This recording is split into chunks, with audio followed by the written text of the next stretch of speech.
If you have someone who is not acting in a kind way and really meaningfully kind, you're going to have problems that continue to grow like a cancer inside an organizational relationship because you're not coming from a place of truth and kindness. On the flip side, having that real conversation, having that kindless framed conversation that is real and true, that's going to be actually digging those things out and saying, let's have a talk about them. Welcome to the Kind Boss podcast, brought to you by Outsourcing Angel, an Australian-based social enterprise that specializes in helping business owners free up their time and reduce staffing costs while helping to create employment opportunities for people in developing countries. Visit outsourcingangel.com today.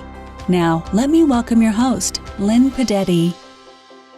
Hello, kind listeners. I'm your host, Linh Podetti. Today, we'll be speaking to a kind boss, Andrew Deering, leader in operations and people. As a coach, facilitator, and author, Andrew Deering is obsessed with helping leaders create a shift into being a better version of themselves. He has spent more than 20 years working with organizations and leaders, delivering operational and organizational development and change programs. Listen on as he shares how he holds a space for others to shine through a unique blend of humanity, humility, authenticity, and kindness.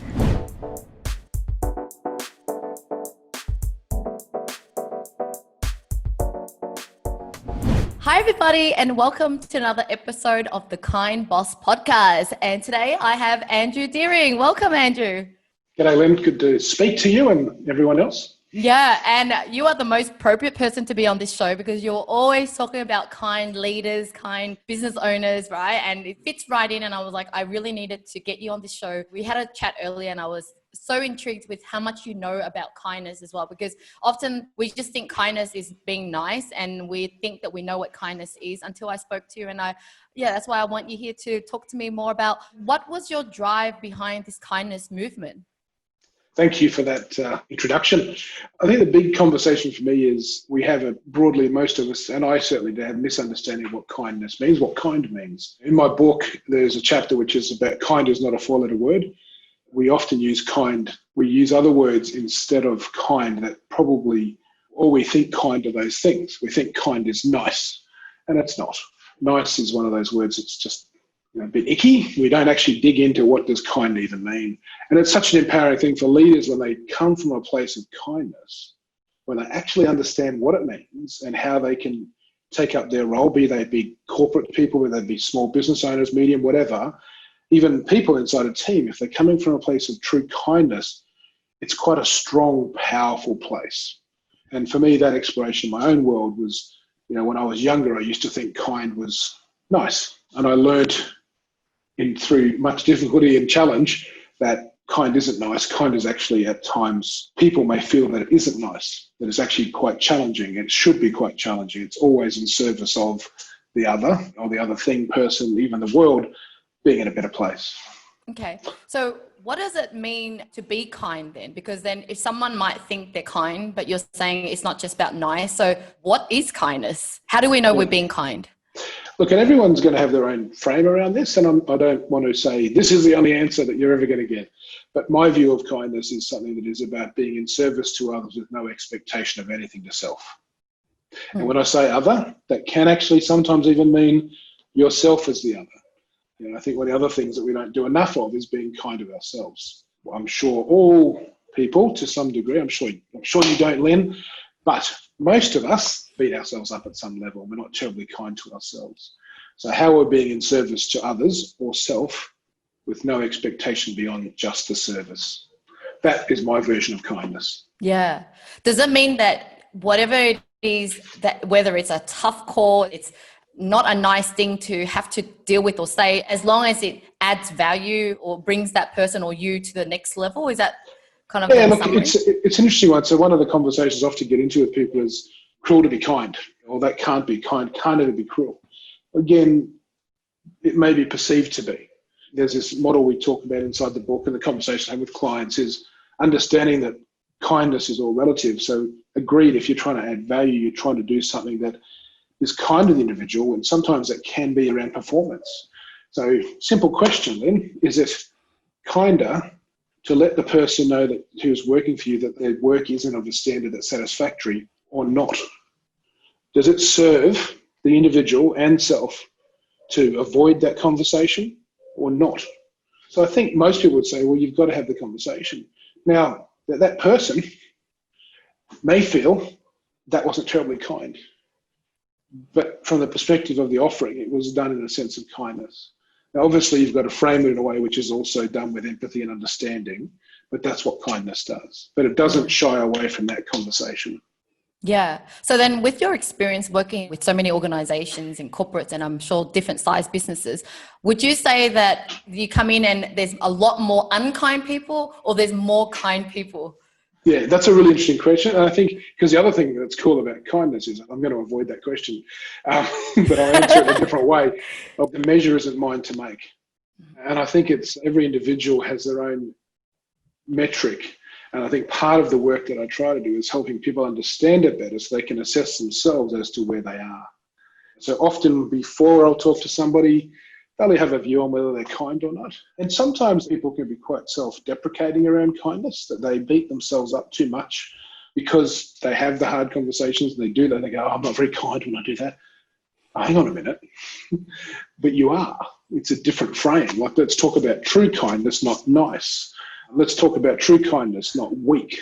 And the other four-letter words that are less helpful. Yeah. So does it mean that there is some sort of result that has happened that is a lack of proper kindness or the right kindness? And then what would be the results once you implement or you help them through becoming the better kind, the kindness to yourself? So what would be the problem and what would be the kind of the result from that? So I think if you think about, I'll see if I get this, or you're heading with this. If you have someone who is not acting in a kind way and really meaningfully kind, you're going to have problems that continue to grow, like a cancer inside an organizational relationship, because you're not coming from a place of truth and kindness. On the flip side, having that real conversation, having that kindness framed conversation that is real and true in the moment of, that's going to be actually digging those things out and saying, let's have a talk about them. Rather than letting them grow underneath and become quite festering and problematic, bring them out into the light. Because that's the other thing, kindness doesn't hide things in the shadows. It shines a light on them. And it's not like this FBI spotlight in your eyes, but it is a light that allows you to actually have the right conversation between whoever it might be, or between yourself.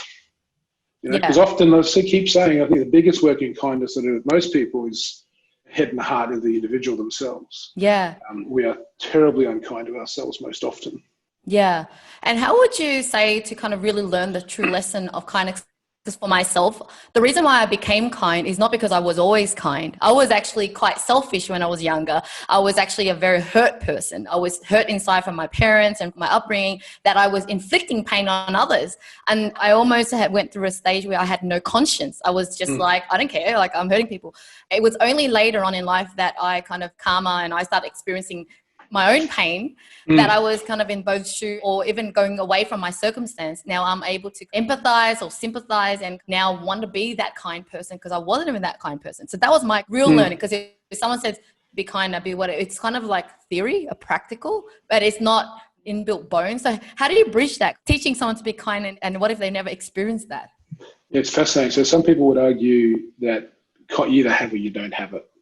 And I would fundamentally disagree.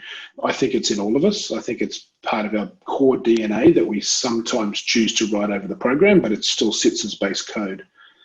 So like all things, kindness or lots of other things, humility or other elements of what I would consider a more holistic leader, each of those things sit in base code. The work is to get them visible.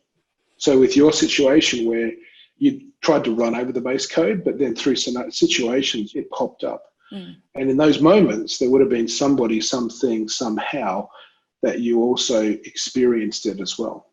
So the work, for example, the work I do, like with coaching, mentoring people, it is about looking for those little opportunities where it does raise its head in a conversational context. And then you work with the individual. Is that the best way? Could you have? What does that mean? How did you feel in that moment? How did the other person feel? Was that in service of? What was that kind in the true sense? Because learning never happens unless it's applied. So I can esoterically talk about kindness, and lots of people do, and it's all lovely and we feel warm, and it's largely not helpful. Difference being putting a frame around what kindness is, and then in scenarios or conversations or activity, let's talk about where you might experience it, how you might express it. That's where the learning comes, because if you don't, all learning only happens in application. So for me, and I suspect with yours, then there would have been someone else there who was helping steward you or guide you or mentor you or coach you through that moment. That's how you grow and you learn. And the better the individual is at that, the more accelerated the outcome. So I would say kindness is this ongoing personal development. You kind of learn more about yourself and your deep-rooted challenges. And then as you get better at who you are, you can do more good things for others, right? Oh, and self, yeah. And I think that is that piece around, there's two frames. One is the older I get, the better I was. Or on the other side of it is the older I get, the more I realise I don't know. And I think that's another piece of that, where you just sit more comfortably with things, and your more kindness has an element of patience to it as well. Yeah. When you're younger, all of us have a level of impatience. I think we learn, be that through experience again, when you have kids, relationships, whatever, we learn. Some learn more, some learn less. Yeah. But the journey is, how do you find someone who can help you accelerate the learning around this? Because this is the kind of stuff that I think in a contemporary leadership model, this is the difference between a leader who is able to really lead and not just manage. Yeah, yeah. And you know what I resonate most about your book, so everybody grab the book Shift, because I really think it was such a fundamental, because I actually lived in a bubble about 10 years ago. I actually didn't, you just don't learn it at work or at school or at uni. So you just figure out life yourself. And I stumbled across life coaching as a program, and I learned it. And then the things that you taught in the book, it was just eye-opening for me. I remember learning about it. But what I really resonate is the fact that you're really teaching us to look at different areas in our life and making sure we're happy in all the areas, not just work. Because a lot of times people think, as long as I have a great business that makes a lot of money, I'm set, and I'm the one with the bigger business, bigger money. Yeah, can you elaborate more on things you taught around health and family and spirituality that really forms our life? Yeah, so I guess, and we're all on a journey. I'm still on the journey. If we're not on the journey, we're probably dead. One of the things to talk about is I look at how we do life as a circle. And one of the conversations in the book, which I suspect you would have very much enjoyed, was the whole delusion of work-life balance. This piece where we too often put things like work on a pedestal in difference to the other elements of life.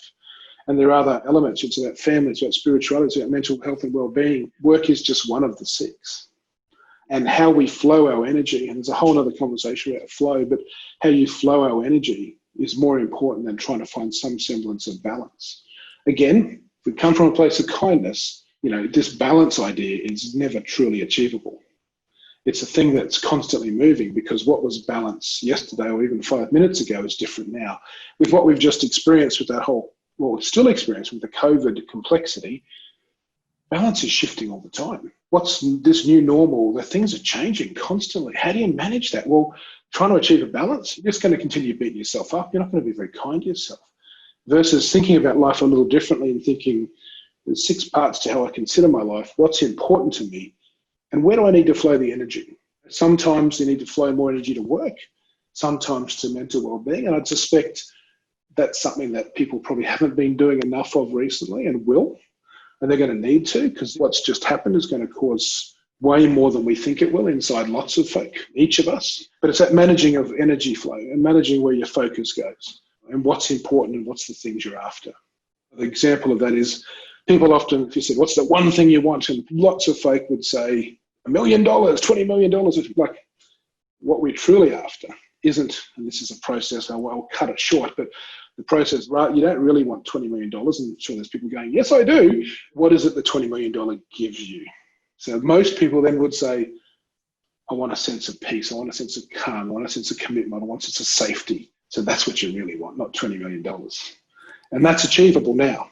$20 million is irrelevant to that. That's the work. And kindness is one of the ways. Amongst there's other, you've read the book, thank you. There's other pieces in that book that take you about how do you find this sense of what matters to you.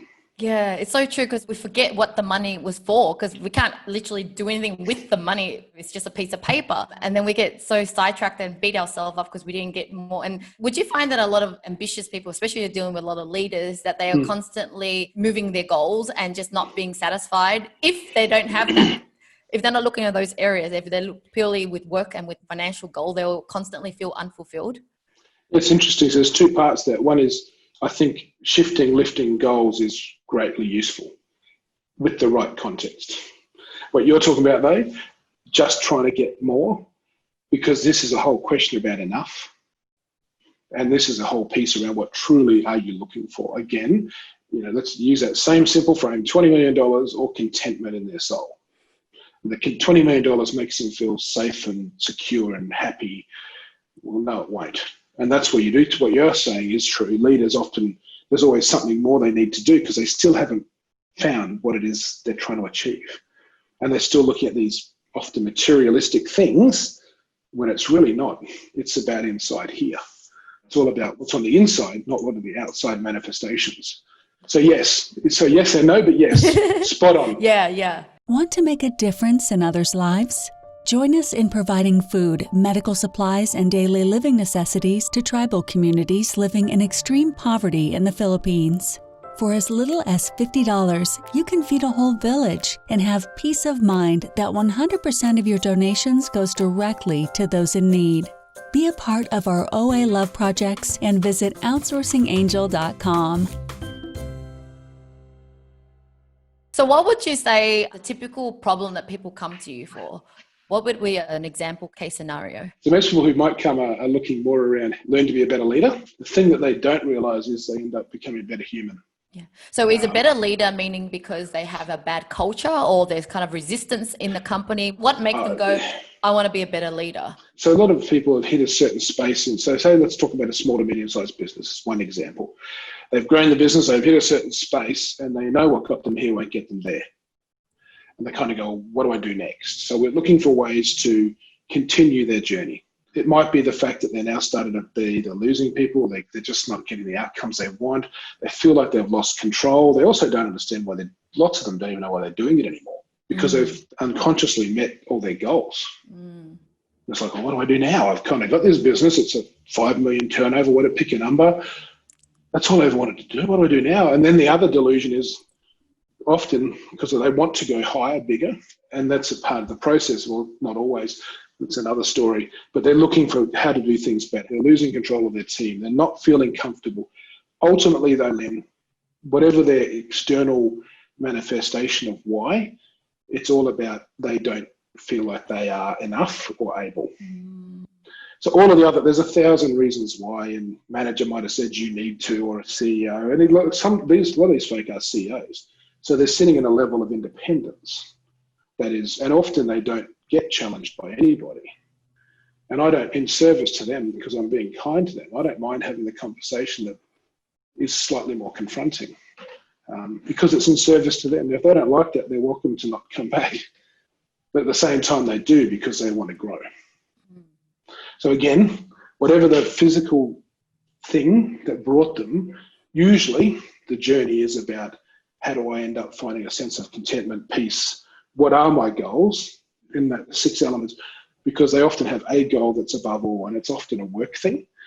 And they start learning that there's all these other really important aspects to who they are and to their life. Yeah, that makes so much sense. Would you say that you would have to change your approach in how you deal with certain people? Like, for example, like you said, kindness comes in different forms and different methods.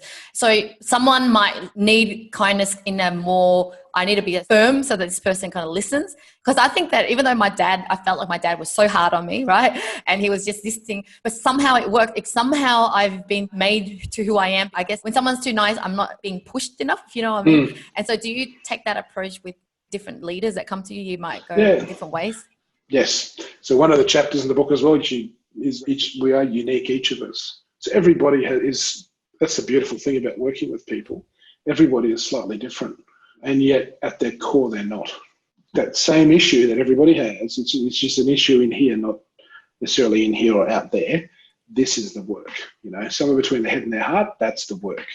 So yes, you'll modify it depending, and it also depends upon what they perceive to be their complexity.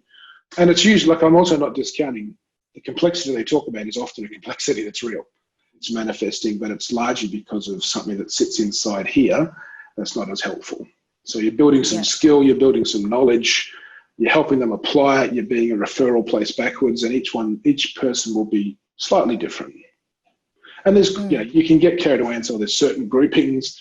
Lots of people have done wonderful ways to talk about ENTJs or colour reds or whatever. I'll leave that to those clever folk. I just come with what's presented to me, what the challenge is, and what I know through conversation, we find out what truly is the work that needs to be done. Yeah. And what would you say the summary of the results that people would get when they work with you? So they come in with this kind of big goal and they might feel this pressure, and they probably even come out with more problems that they didn't realize they had deeper. But what would be the typical benefit or results coming after working with you? Yeah, so I think the biggest one is they get to understand what their goals truly are, and not just the one they thought it was. And they'll often end up with a couple of fresh ones that are more useful to them. And useful is a really important word. The other thing as well is, so you say they come out with more problems. Well, no, they come out with a deeper understanding of themselves, and they come out with a sense of able to being more kind to themselves as well. So while there may be some discovery, it's not like, holy smokes, Lynn, here's a pile of crap in your backyard, off you go. It's more about, well, look at that, isn't that interesting? Let's talk about that. Let's work, what's the plan, what's the goal, how do we shift that, what's the activity, how do we do that in a way that's kind and useful, and how do we do those things? So that's the work. So when they leave, I think the biggest thing is they get a sense of what they're truly trying to achieve, what they truly want to do, and it's not necessarily what brought them in is what they leave with a focus on. And that is different for people. It is the same though. What they bring in as their challenge or their problem is often what they leave with as their solution or their path. Yeah. Would you say that sometimes happiness is a direct result of clarity? Because sometimes you feel unsure, unhappy because it's not clear where the problem is and what actions to take. And even with that, you feel more at peace or know your direction? Correct. So part of the work, it's almost like walking through a foggy London day and you just feel like I'm not quite, like a really heavy fog day, you think I'm not quite sure. If you're a tourist to the place, and often in these moments we feel like a tourist in London wandering around a fog thinking, where the heck am I? Part of this work is let's clear the fog away and let the light shine. We talked about earlier, we bring things out into the light and help people actually have more awareness of where they are, and the choices they have. Because often people get stuck into thinking they have no choices. And we always do. But we convince ourselves we don't. Or we let the system convince us that we don't. Yeah. Again, work says, the system says I can't. Yeah, but you're accepting that too. So let's talk about that.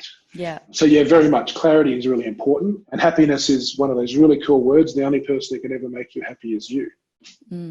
It's your work. And again, that's that piece where they come in with this thing and they leave with something very different. Yeah. And, talking about the work, this is kind of my assumption. I feel like women find it more natural to analyze and think and discover. I'm just assuming, because like, for example, my husband is so opposite to me. Like he doesn't want to do the work because he's kind of, I don't know, it's a thing. So I'm actually still trying to discover, are there a lot of men like you who actually love discovering about yourself, doing the work so that you become more kinder? In the marketplace that you've witnessed or seen, is it just you've seen more women, less men are getting more, or what is it like in that space out there? That's a big conversation. I think some of the conversation is there is an assumption on society that women are to be kinder because of the maternal thing. And therefore men don't, because they're paternal and they're protectors and they're meant to be harder. And if we take a slightly different frame on what kindness means, and not the old one, which is that nice and weak and soft, and actually consider it to be quite a hard, strong thing, has an application to both. So I would say that women are more open to this conversation and more open to recognising it in themselves. But I think their work is also trying to get the real sense of kindness to a conversation. The other side of that is doormat-like behaviour, which is not good, and it's not fair, and it's not right, and it doesn't serve others or self. For men on the other side, it's actually having the strength to have the real conversation. So I would say that it is definitely weighted one direction, but I think the conversation is changing in the sense that both people have stacks of work to do. Again, broad statement, just for different reasons, where women don't have to be this shadowy form of kindness. It's less helpful. And they kind of get forced into it by society, by men, like it's just unhelpful. Let's talk about strong kindness. Let's talk about stepping into the power. On the flip side, let go of all the bravado and rubbish, men. It's okay. And I think there's been stacks of great work. Men shed, there's a bigger conversations with men, things like Beyond Blue, even around mental health and well-being. it's shifting. Is it fast enough? I'd love to see it faster, but it is what it is. Yeah, you're so correct. I mean, whether we're women or men, we still have so much work to do, because kindness doesn't necessarily just mean being nice, like what women really are. Because I think sometimes I've seen women who's in a men's world, in business world, can actually kind of become this tough woman that they think they need to be, but they could still be kind of nurturing and calm and nice about it too. So I think there's still that kind of interpretation that is, and even if a lady does step into that space and is stronger, we instantly say that she's a bit cruel and hard and not kind. I kind of go, well, she might be quite strong. And she's like, I've had leaders myself and they're beautifully kind. Doesn't mean they're weak or soft or nice. They'll have the real conversation. Now, a lot of, again, I mean, really careful here, because I'm not big in the, like, don't propose to be strong in the gender bias conversation. There's some amazing people who do. My experience is, as men, it's easy to go, well, she's being a bit X, whereas we carry this interesting story where she, unhelpful, she's meant to be nice all the time. Well, let's not kid ourselves. Kindness isn't nice all the time. And a lady who's willing to step into her power and hold the real conversation, incredibly powerful. And we've got great examples of it. And I know lots of ladies who are my friends who are great examples of that strength. And it's just awesome. We see some senior leaders right now around the world, around the country, and hopefully there'll be more. Yeah, love it.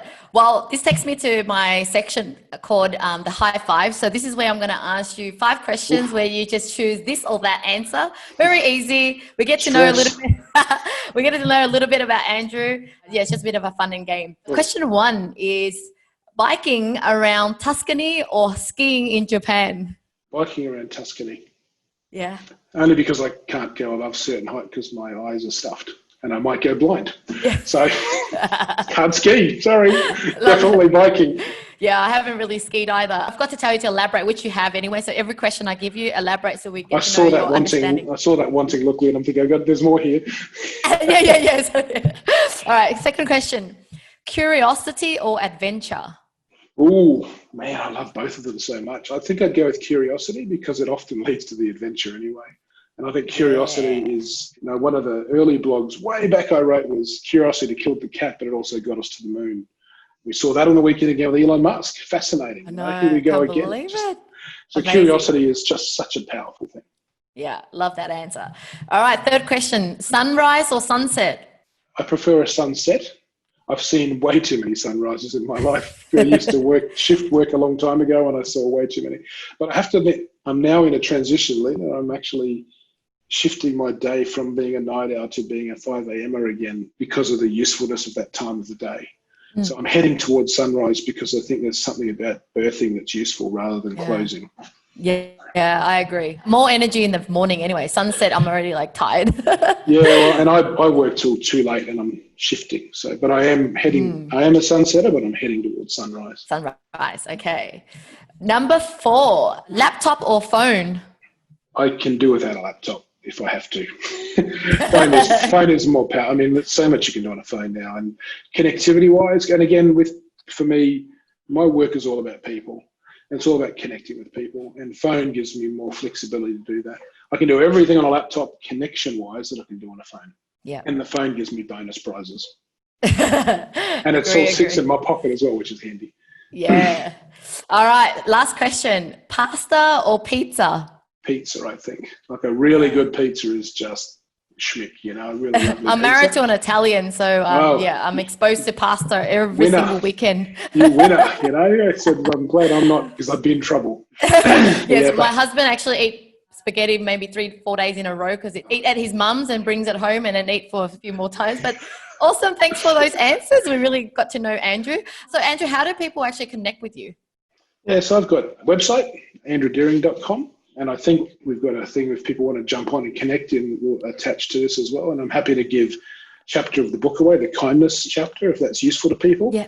I'd love to. But yeah, so andrewdeering.com, it's got all my details there, emails or otherwise. And I'm always open to a conversation around how I can be of service. Yeah, I love it. Yeah, you're definitely a man of just always giving value, and connect with you on LinkedIn because you're always giving so much valuable content there too. Well, this leads me to my last 2 questions. I know you kind of already answered one of them, but if you could elaborate again, is what does a kind boss mean to you?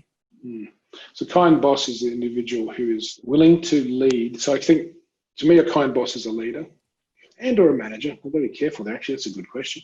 But a kind boss is someone who's willing to be in service to the team that he or she leads.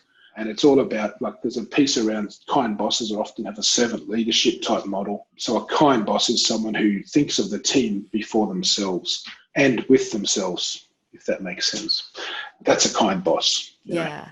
And he or she doesn't mind having that hard conversation. People respect that and really enjoy that. Yeah, I really love that because it really makes you go with a bigger perspective, like what is good for everyone and yourself, rather than sometimes you're caught in the problem and you can't take it back. Step back. Great answer. Last question for you is, what do you want the world to remember Andrew for? I think if people were just to be able to remember that there was this guy who tried to increase the conversation around humanity and kindness, love, that would be okay. Every person I've been able to touch along the way gets a sense of being more inside themselves. That's cool. That's the thing that rocks my boat. Well, thank you, Andrew. You're definitely already doing it. With the short time that I've known you, I already known you as a kindness guy, and you're really doing that. But yeah, guys, grab a copy of his book. It's awesome. It covers so much things, whether you're a leader or not. It's just useful. But yeah, thanks so much, Andrew, for coming on the show. Thank you, Elaine. It's been an absolute delight and pleasure. Thank you for joining our podcast today. We hope this interview has inspired and humbled you to be a kind boss. Please don't forget to subscribe to our channel and let us know what you think about our show. If you have any questions, please visit outsourcingangel.com. Until then, stay kind and spread love.